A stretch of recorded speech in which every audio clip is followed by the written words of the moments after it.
everyone, welcome back to my channel. Thank you so much for clicking on this video. As you can see from the title of this video, this is going to be a video on how I got my breast milk supply up. I have mentioned this video and maybe 5 other videos that this video was coming, and I don't know why it took me so long to record. I think part of it is because I really don't want this video to come off in the wrong way, coming from someone that had or has, I don't know if I'm still considered of having a lower breast milk supply. I know how heartbreaking it could be when you really want to breastfeed your baby and it's not working. And so I don't want anyone to watch this video and kind of be like, oh, well, she got her supply up, like, why can't I do that? I know when I was working at this, I was watching a ton of videos, like obsessing over. I'm someone that when I want to do something, I'm going to do it. I can really only think of one time where I just gave up on something, and that was chemistry. I wanted to actually be a pediatrician. That's what I wanted to be throughout high school, and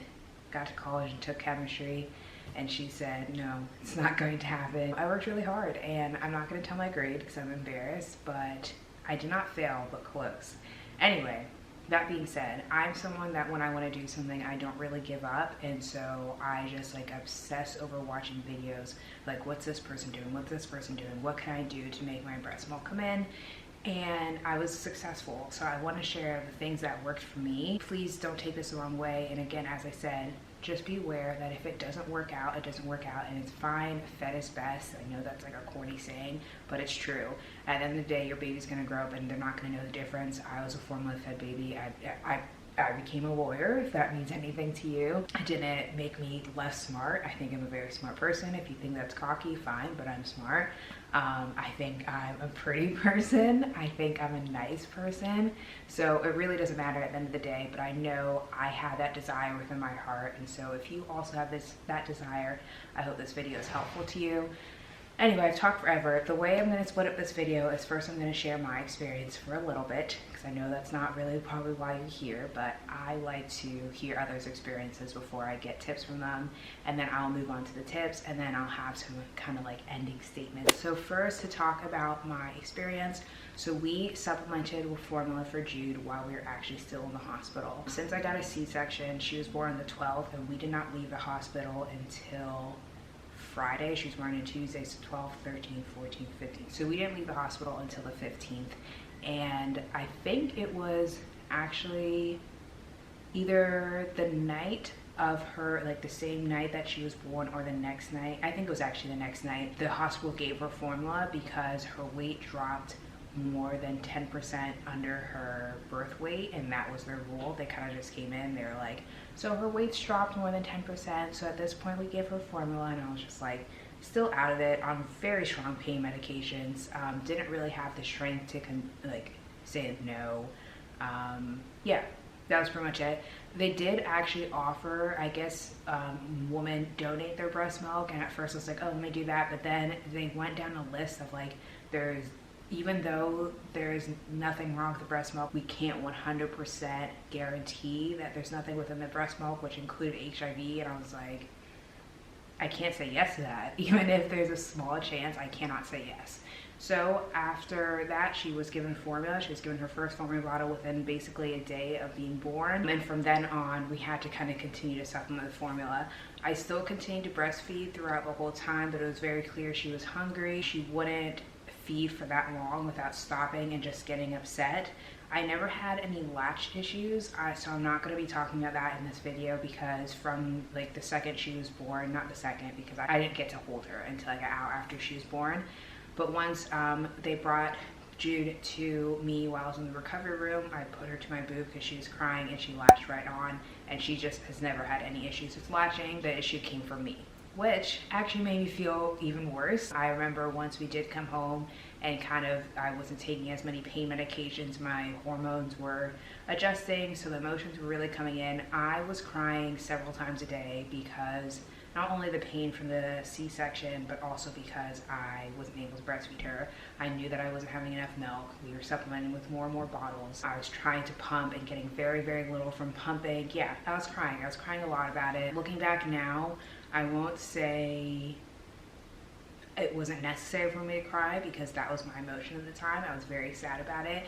I had always wanted to breastfeed. While I was pregnant with Jude, I was afraid that I wouldn't be able to breastfeed, and I almost feel like I manifested that in some way because I just thought about it constantly, like, what am I going to do if I'm not able to breastfeed? And then that happened. So I just remember being really upset about it.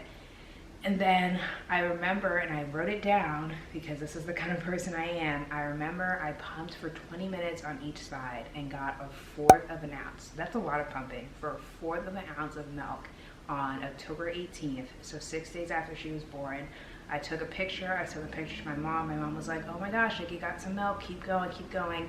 And I remember in that time getting only 1/4 ounce of milk that, like, I was sad, but also it gave me some encouragement because that was the only time I'd ever pumped and gotten more than like 2 drops. So I remember writing it down and telling myself, you know what, I did it, I'm gonna keep going, and I am gonna get my breast milk supply up, and I was able to. From that pumping 1/4 of an ounce, I've now built a small freezer supply. I mostly breastfeed Jude girl. We are still using formula sometimes, so like some days she won't have any formula at this point, and then other days she'll have like 2 bottles of formula. It really just depends on how hungry she is, how much extra milk I'm getting from my Haka, which is now where most of my extra milk is coming from, because I don't really pump unless I'm trying to actually relieve engorgement, or because I skipped a feeding, or I'm trying to prevent leaking in the middle of the night. I really am proud of myself, and I'm gonna sit in that and be proud of myself. I'm learning it is good to be proud of yourself, and yeah, to revel in it, that you did something that was very, very difficult and you're successful. So let's move on to the tips. I am gonna be looking at my phone because I wanna make sure I hit everything that I was doing because I want to be as helpful to you as possible. First tip I'm going to give you is try and pump a lot in those early days. So first of all, you have to find what works for you. In the hospital, I was recommended to use the Spectra pump. That is just one of the basic standard ones that have the little tubes you attach to yourself. You have like this little like thing that you have to carry around wherever you are. I was recommended to use that. After I told the woman I had the LV, she was like, oh no, like the LV's not good enough, like don't use that. And I tried that Spectra pump so many times and nothing came from it. I would get like at most a few drops, but I pretty much didn't get anything from that pump. What ended up working the best for me was actually the Medela hand pump, which is super, super cheap. So it's great if that works for you and you're trying to save some money there. And then also the LV, which is actually very, very expensive. So I kind of have 2 things at both ends. But if I didn't have the LV, I think the Medela hand pump would have been fine. It is quite strenuous because you have to, it's a manual pump, so you actually have to like pump it yourself, but that's what worked for me. So I really do think it's important to try out different pumps. It is kind of a little bit of a waste of money, but I know, so the Spectra pump that ended up not working for me, I was able to return at Target. Once you figure out what pump works the best for you, the reason that pumping is good to get your breast milk supply is because demand ups the supply. So basically by pumping extra, you are telling your body that, hey, we need more food. You're tricking your body to thinking it's your baby eating more. So what I would do was I would breastfeed Jude for however long that I can make her. She would unlatch and cry and be like, milk's not coming, or milk wasn't coming fast enough.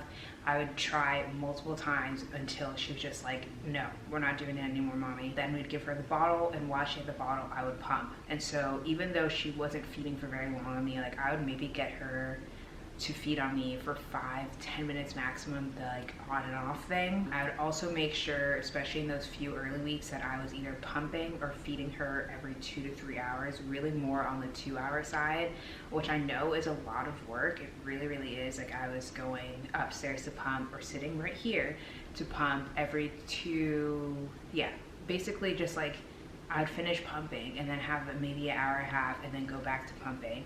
I only did that for probably 2 weeks or so, and then I went more towards like the 3-hour range and then eventually to the 4-hour range because it was just getting to be too much. So I really commend those moms that are full-time pumping moms because it is a lot. Because not only do you have to pump, you then have to wash other parts. It's just a lot. So yeah, pump a lot. You're gonna have to pump a lot. Really just stick with it for a few weeks. Even if you can just do that, that will help. If you can do longer, I think that'll help even more. But something that I made the mistake of doing was, my goal was to always breastfeed, not to be a pumping mom. I wanted to be a breastfeeding, like actually nursing Jude. And so I noticed about, did I write it down? I didn't write down how long, but I would say like about a month in, or yeah, maybe like a month or 2 months in, I noticed I was actually pumping a lot more than I was feeding Jude. So instead of doing feeding Jude and then pumping, I just switched to skipping feeding her and pumping 4 to 5 times a day, but only feeding her from my boobs maybe once or twice. And after about a week of that, I was like, what am I doing actually? Because this was never my goal. My goal was not to just give her breast milk, because that's, pumping can do that. My goal was to nurse, because I knew what kind of connection that would give us. I think it's a really special thing. Not to say that you will not be connected to your baby if you don't breastfeed them. I think that's not true at all. But I did want that. Yeah, I wanted that connection. That's the best way I can put it. I think it's so sweet, it's so special, it's something that only I can do for her, and I wanted that. And so once I realized that, I stopped pumping for the most part. I maybe pumped once or twice a day, and then I was mostly feeding her. We got into a really good groove where I would get up in the morning, I would feed her, she would go down for her longest nap, which was like 3.5 hours. So after about 2 hours of feeding her, I would pump, we'd save that milk, and then her next feeding, I would actually not feed her from my boobs at all and pump again. And then we would give her that milk. And we did that for maybe a month or so. Everything blurs in those first 3 months. A few other things with pumping. If you are not with your baby, like if your baby's not sitting with you while you're pumping, look at photos or videos of them, because that is kind of stimulating your brain into thinking like your baby's there, and the milk will flow more. And then do a lot of skin to skin. So what I would do is, after we took Jude a bath, I would leave her naked, just like in her diaper, and I would take off my shirt and I would just kind of sit with her like that for a while. I feel like people talk about the importance of skin to skin when baby is actually born, but then past that, people kind of don't talk about it. And that skin to skin really will help your body into thinking like you need more milk, your baby is here, you need to feed this baby. So try to get skin to skin in as much as you can. The next thing that helped me a bunch is drinking a lot of water, and by a lot I mean over a gallon, like probably almost 2 gallons of water, especially in those early days. I think I read that breast milk is like 80 to 90% water. So if your body is making the milk, your body needs water to actually make that milk. So drink a lot of water. Something that also helped me is I was drinking a lot of coconut water at the time, drinking a lot of body armor, which is mostly coconut water, and unless you're getting the light versions, actually just have a bunch of sugars in them, which isn't the best for your body. But in those early days, I think it's fine to have that extra sugar, because you do need a lot of calories in those early days to breastfeed because of cluster feeding especially. So if you're able to get in those calories where you can, I think do it. I was eating a lot. I was eating probably pushing 3,000 calories in those early days, and I was still dropping weight. So yeah, I wouldn't worry about it. Now if I drink the body armors, I'm drinking the light version because I just don't need all those extra calories now that like Jude is older and the breast milk is, my breast milk is more regulated. And then also mother's milk tea. You can get mother's milk tea at Target, Whole Foods, I'm pretty sure probably Giant and Safeway, but I've always gotten it from Whole Foods or Target. I drink mother's milk tea at least twice a day. If you have a partner living with you, ask them to make it for you. Corey would make it for me a lot, which is very helpful, especially when I was pumping. He would bring it to me, or at nighttime while I was feeding Jude, he'd bring it to me. The next thing that helped me was Brewer's Yeast. I feel like this is something that everyone really talks about. I heard about Brewer's Yeast way before I was even pregnant with Jude. So Brewer's Yeast and any malted products are known to up your breast milk supply. I still take Brewer's Yeast to this day. I would say at least 4 times a week, sometimes 5 times a week. I just put in like anywhere from a teaspoon to a tablespoon of my smoothie. As long as you have smoothie ingredients like banana or any strong flavored fruit, you're not going to taste the Brewer's Yeast. If you do not have the strong flavored fruit, you will taste it. It's not a terrible taste, but it's also not great. So just make sure you're putting like, I put half a banana in my smoothie and I won't taste it. Now let's move to like foods. So overall, eat a lot of food in those early days. I know as soon as people have their baby, they're like, okay, time to get the body back in check. Now I can understand that. You kind of want to go back to feeling like yourself, looking like yourself. But at the same time, if you want to breastfeed in those early days, do not try and diet at all. I would say even for like the first 3 months or so, don't try and diet, because if you do while you're also trying to get your breast milk supply up, I don't think it's going to work. Making breast milk takes calories. Think about it as you're feeding your not only are you feeding yourself, and then you're also in those early days and I guess early weeks up to at least 6 weeks, you're healing your body. You need extra calories to heal, then you need extra calories to feed another person. So don't try and limit your calories. Eat your food, try and make it as nutritious as possible. If it's not, I think it's fine.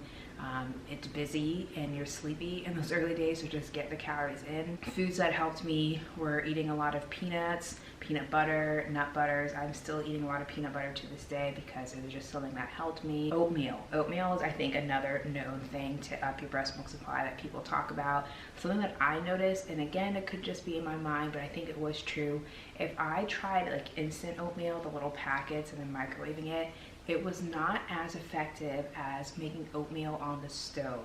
And I noticed that pretty instantly, pun intended. So if you're trying to get your breast milk supply up, I would recommend making the oats on the stove. I know it is more time consuming, but I don't know if it's breaking down the actual oats in something with that. Maybe the oats itself are already broken down so it can be instant. I don't know. But for some reason, cooking the oats on the stove was more helpful for my breast milk supply. Finally, make sure you're trying to get some protein-rich foods in there. I wasn't doing this at first, and I actually had to go to the hospital about a week after Jude was born because I had extreme swelling. I don't know, I talked about that in another video, and I was told that my protein levels were low.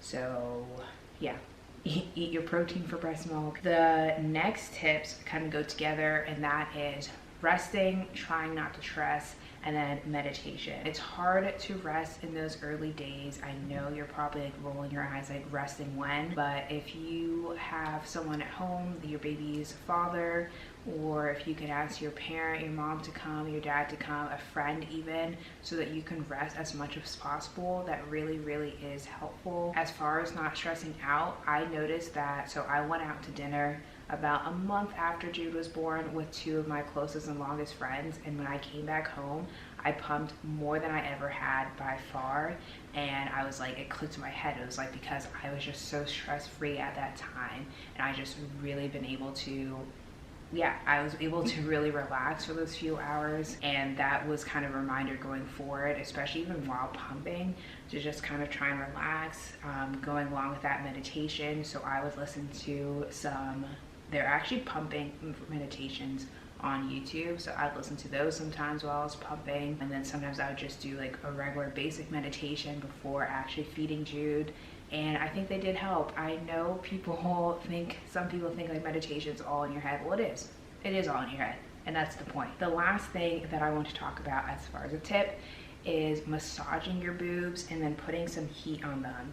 So what I would do, and you don't want to put too much heat because I just don't think that's good for your body, but what I would do while I was pumping was you can't really see my boobs here, but like I would go from my armpit down my boob. I don't want to do it too much because I have to feed Jude, but I would like kind of push down and push the milk out while she was sucking or while I was pumping.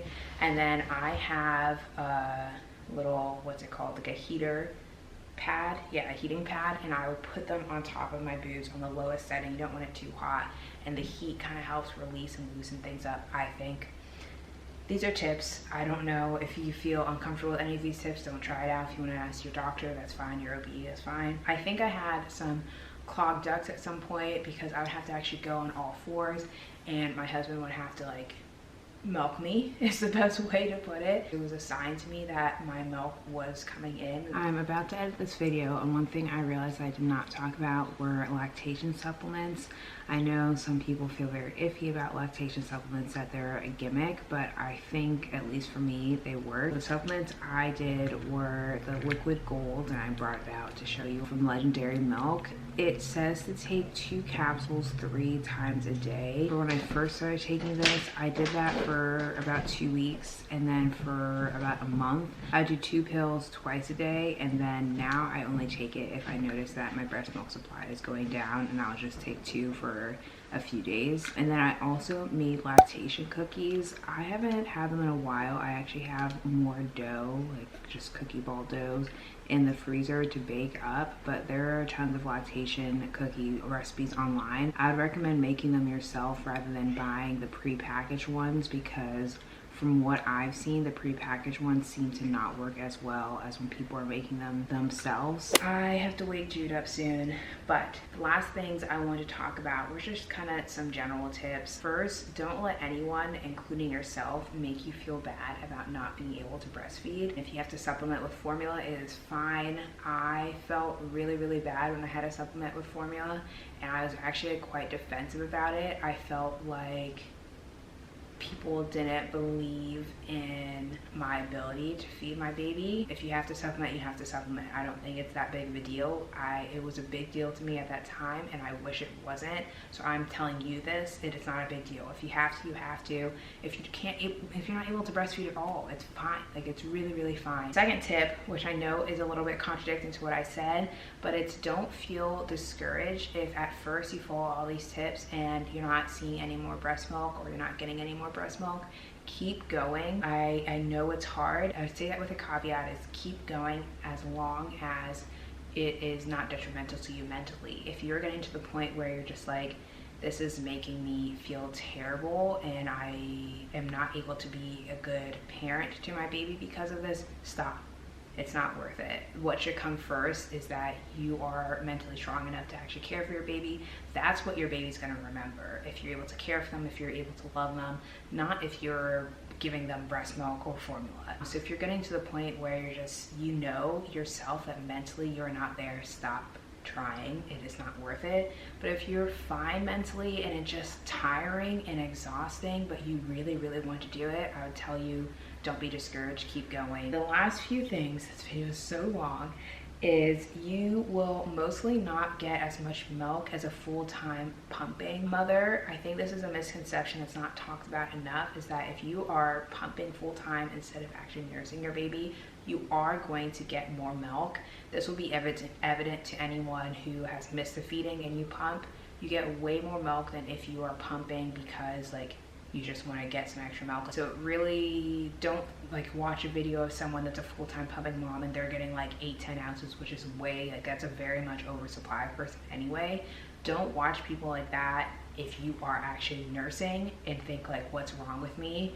Because I would do that, and it wasn't until like I did the research and figured out like there's nothing wrong with me. We're just feeding in different ways, which is another reason that we shouldn't be comparing ourselves. There's a reason, there's a saying, comparison is the thief of joy. And then along with that, I wrote that babies are more effective than pumps at pulling milk out.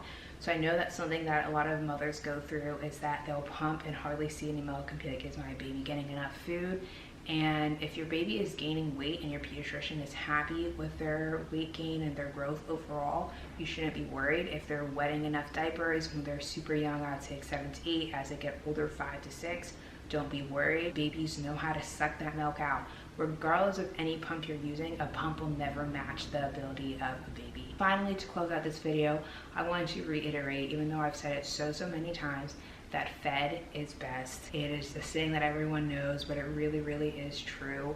I want this video to be taken the best way possible. It is just meant to help those people that have that desire to nurse their baby, as I did, because I know I had that desire. And yeah, I'm 5 months in, and I try to think about it every time I'm feeding Jude, that I wasn't able to breastfeed her at first, that we've come such a long way, that now most of her food is coming from me. And it's just, if Nicole that was crying, I can just picture myself sitting in her room on her daybed crying because I wasn't able to breastfeed, and pumping and just not seeing anything and being so upset and so disappointed in myself. And if that Nicole could see where we are now, I think I would have been crying happy tears. Like, I could cry right now. Yeah, I'm really proud of myself, but I know also if I wasn't able to get to this point, it would have been fine. We bond in so many other ways. I mean, Corey doesn't breastfeed Jude, and they're very close and have their own bond. So it was not the end all be all, which at the time I felt like it was the end all be all, but it's still something I'm proud of myself for. So I hope this video is helpful to you. I hope you don't take it the wrong way if you aren't able to breastfeed, or if you choose not to breastfeed. I understand now with how hard it is. I understand why people choose not to breastfeed. I didn't understand before, but now I do, because it is difficult. I love it, and I'm so happy to be able to do it. That does not mean it is easy. I'm gonna close out this video that's probably 30 minutes long. So I hope it was helpful, and I hope you enjoyed hanging out with me. Bye.